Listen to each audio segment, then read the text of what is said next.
মাদ দুই ধরনের হয়, এক আলিফ ও তিন আলিফ।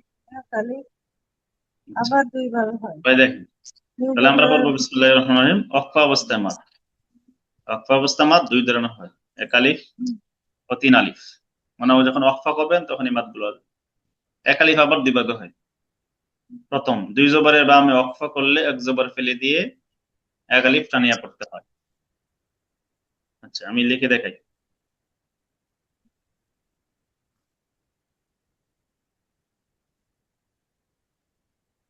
কাফ, বা, জের, ইয়া, সাকিন।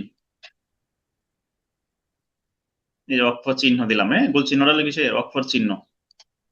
হ্যাঁ, দুই জবরের বামে আচ্ছা এখন এই যে দুই জবর ওর উপরে, হ্যাঁ এখন এখানে যদি অক্ফ করি তাহলে কাবির, এক আলিফ টানতে হবে, এটা জানি। আচ্ছা কাবির, হ্যাঁ, হ্যাঁ, ওয়াক পর আগে দুই জবর থাকলে এক আলিফ টানিয়ে পড়তে হয়, এটা জানি হুজুরা। একটা ফেলে দিতে হবে। দেখেন মূল থিমটা কি, একটা ফেলে দিলে থাকবে কি একটা, তার এক- মানে হচ্ছে কি জবরের বামে খালি আলিফ, তখন কি হয়ে যায় জবরের বামে খালি আলিফ। এখানে কিন্তু দুইটা জবর থাকতে, তো দুইটা জবর দেখেন কেন? হ্যাঁ, একটা ফেলে দেওয়ার কারণে এখন একটা থাকছে, তার মানে কি হলো জবরের বামে খালি আলিফ হলো। তেলাওয়াতের মধ্যে যেরকম জবরের বামে খালি আলিফ আসলে এক আলিফ হয়, এখন একটা ফেলে দেওয়ার কারণে সেমি হলো, এই জন্য কি করতে হয় এক আলিফ আনতে হয়। হ্যাঁ, কিন্তু দুইটা জবর তো থাকতে হবে। আরে বুঝেন না আমার কথা, দুইটা জবর তো থাকবে কিন্তু আপনি তো একটা ফেলে দিতে হবে, কোরআন শরীফ থেকে তো মুছে ফেলবেন না, কিন্তু তেলাওয়াতের মধ্যে ফেলে দিবেন। হ্যাঁ, হ্যাঁ, হ্যাঁ, আমি তো সেটা দেখাইলাম শুরু। থাকবে, দুইটা জবর টানবো এক আলিফ।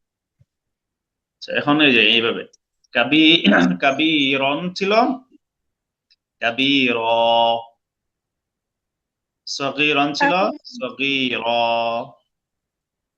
সগীর, ফারিহান ছিল, ফারিহা। ফারিহা। আচ্ছা, আল্লাহ। ওগুলোর মধ্যে জের জবর নাই, আমি বুঝবো কি করে এটা? আর এগুলা তো যেভাবেই বুঝি। পড়েন শেষেরটাতে জবর, জবর দেওয়া আছে, আপনি যেভাবেই পড়েন শেষেরটা হলো পুরি, এখানে এটা। আমি তো পুরি খাওয়া করতে পারি, ফারি খাওয়া করতে পারি, কোরআন সমস্যা তাই নাই, না? আর কোরআন শরীফে তো আপনার যার জবর দেওয়াই থাকে, আপনি যেভাবে পড়েন ফুরি হা পড়লেন কিন্তু শেষে তো কি দুই জবর আমি ওয়াকফ করতেছেন, এটা লক্ষণীয়। তো ওয়াক্ফ করলে এক আলিফ টেনে পড়তে হয়। আচ্ছা এখন এই পাঁচটা আমাকে শোনাই দেন তো। কোনটা? হ্যাঁ এই পাঁচটা পাঁচটা শব্দ শোনান। আচ্ছা, শোনাচ্ছি। কাবির, সগীর, ফারিখ, পারি, হা, এটা হা। ফারিহা, তাইবা, তাওয়াবা। সহিফা। হ্যাঁ মাশাআল্লাহ। এক জবর, দুই জবরের বামে কালিলিপ থাকলে দম কালুনের সময় এক আলিফ টানিয়ে পড়তে হবে, এটা জানি। আচ্ছা এটা শেষ। গানের বামে ইয়া সাকিনে দম তুললে তিন আলিফ টানিয়ে পড়তে হয় ওয়াক্ফা থাকলে, বিশেষ দ্রষ্টব্য দেখেন, এটাও জানি। ওয়াকফের সময় যেহেতু ওয়াকফের আলোচনা আসছে, ওয়াকফের সময় গোল তাহলে সবসময় গোল হা পড়তে হবে। ওয়াকফের সময় যদি গোল তা হয় তাহলে সবসময় কি হবে গোল হা পড়তে হবে। যেমন আমি একটু লিখি,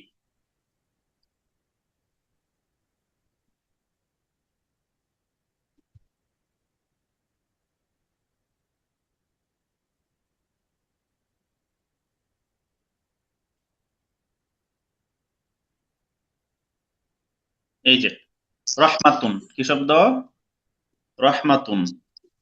আপনি যদি এখন এই যে ওয়াকফ চিহ্ন দিলাম এই তাতে গুলতা, এটা গুলতার মধ্যে ওয়াকফ রহমত, করেন, তাহলে এই গুলতাটা কি রহমত, হয়ে যাবে?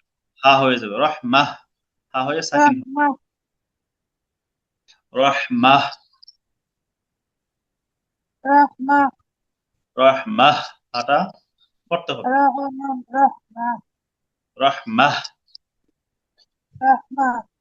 তাহলে কি ছিল রহমাতুন ছিল, কিন্তু অক্ফা হওয়ার কারণে গোলতাটা হা হয়ে সাকিন হয়ে গেল, এটা বলা হয়েছে অক্ফের সময় গোল তা হলে সব সময় গোল হা পড়তে হবে।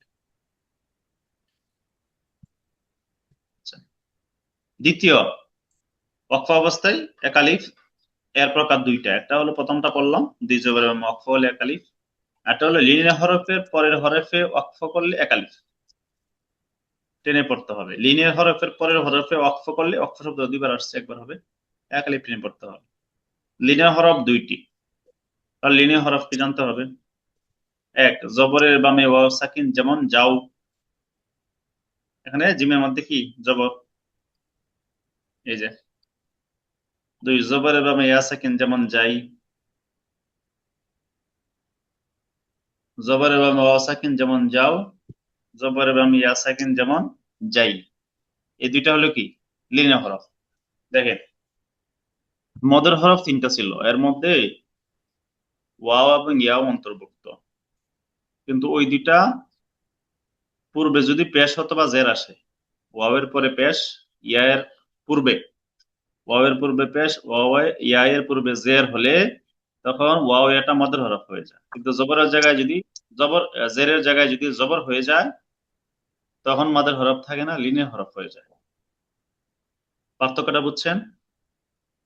আচ্ছা, লিনিয়ার হরফের পরের হরফে ওয়াকফ করলে এলা এক আলিফ টেনে পড়তে হয়। জবরের বামে ওয়াও সাকিন, জেরের বামে ইয়া সাকিন, লিনের হরফ, তাই তো? জি জি। জবরের বামে ওয়াও সাকিন, জেরের বামে ইয়া জেরের সাকিন। না, জবরের, জবরের, এই যে জেরের বামে হলে তো মদের হরফ হয়ে যাবে। আমি সেই পার্থক্যটাই বুঝাচ্ছি। ও, জবরের বামে ওয়াও সাকিন, জবরের বামে ইয়া সাকিন, লিনের হরফ, এই দুইটা, তাই না?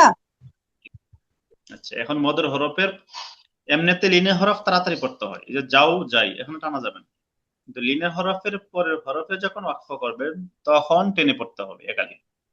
যেমন মদ্দে লিনের মস্ক, আমরা মস্কটা বলি বাইত। এই দেখেন লিনের হরফ কি ছিল, জবরের বামে ইয়া সাকিন, কিন্তু কিন্তু এটা এক আলিফ টানবো না?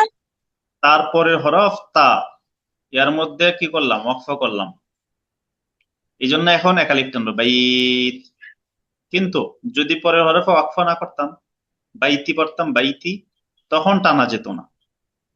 তাই বললাম ও, লিনের হরফ দ্রুত পড়তে হয়, লিনের মানে হরফ ওয়াকফের মতো তাড়াতাড়ি পড়তে হবে, কিন্তু ওয়াকফ যদি হয় পরের হরফটার মধ্যে তখনই একালিফ টানতে হবে। যেমন আমরা তাতে ওয়াকফ করছি বাইত, খৌফ, সয়ীফ, কুরাইশ।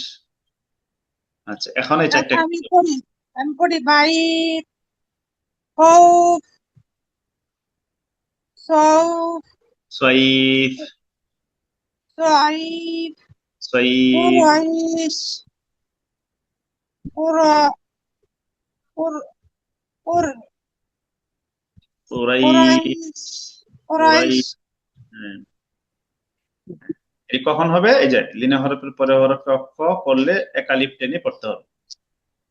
আচ্ছা, এবার অক্ষ অবস্থায় তিন আলিফ মদ, আমরা একটু সামনে গেলাম, সাদিয়া আপু সামনে যাই। হ্যাঁ, জি স্যার। জবর মদের হরফ ছিল তিনটা, ওয়াও আলিফিয়া, এখানে হলো দুইটা, ওয়াও আর ইয়া।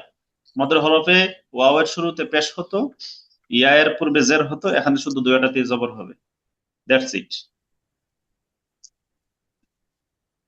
ওয়াকফ অবস্থায় তিন আলিফ মাদ। মাদের হরফের বামের হরফে ওয়াকফ করলে তিন আলিফ টেনে পড়তে হয়। মাদের হরফের বামের লিনে হরফ না, লিনে হরফের পরে হরফ ওয়াকফ করলে এক আলিফ, ওই জায়গায় যদি মাদের হরফ হয় তখন কি হবে, তিন আলিফ হবে। আর মাদের হরফের বামের হরফে যদি ওয়াকফ না করেন তখন কিন্তু এক আলিফ। এই জন্য বলা হয়েছে মাদের হরফের বামের হরফ ওয়াকফ করলে, ওয়াকফ তিন আলিফ টেনে পড়তে হয়। যেমন গফুর, এই যে র, আমি ওয়াকফ করলাম, এটা কোথায় আসছে, মদের হরফের পরে হরফ। মদের হরফটা কোনটা, পেশের পরে জজমালা ওয়াও, পেশের বামে পরে জজমালা ওয়াও, তারপরে র, এই রতে ওয়াকফ করলাম, থামলাম, সাকিন দিলাম, ওয়াকফ হলে কি দিবে এখানে, সাকিন। এই জন্য এটাকে তিন আলিফ পড়তে হবে এইভাবে সবগুলো। যদি ওয়াকফ না করতাম গফুরুন, গফুরুন তানবিনটা পড়তাম, তাহলে তিন আলিফ টানা যেত না, এক আলিফই হতো। কথাটা বুঝতে পেরেছেন আপনারা? বুঝতে পারছি, মাদে আরজিটাকে বলে। হ্যাঁ, সাদিয়া আপু প্লিজ। হ্যাঁ, তাহলে আমি সবগুলো একটু টেনে দিচ্ছি, আপনারা পরে শোনাবেন। গফুর, রহিম, মুস্তাকিম, হাকিম,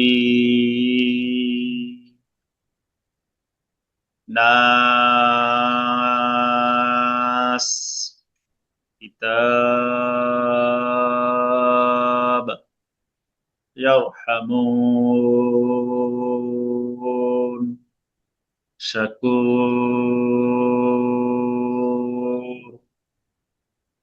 আচ্ছা, এখন আমাকে একবার একবার মনে মনে পড়েন, দেখে দেখে তারপর আমাকে শোনাবেন। এটা এসে পড়ছে কেন? জি আমি পড়ে শোনাবো। জি শোনান। গফুর, রহিম, একটু টান হবে। রহিম, মুস্তাকিম, হাকিম, নাস, কিতাব, ইয়ারহামুকুন, শাকুর, শাকুর,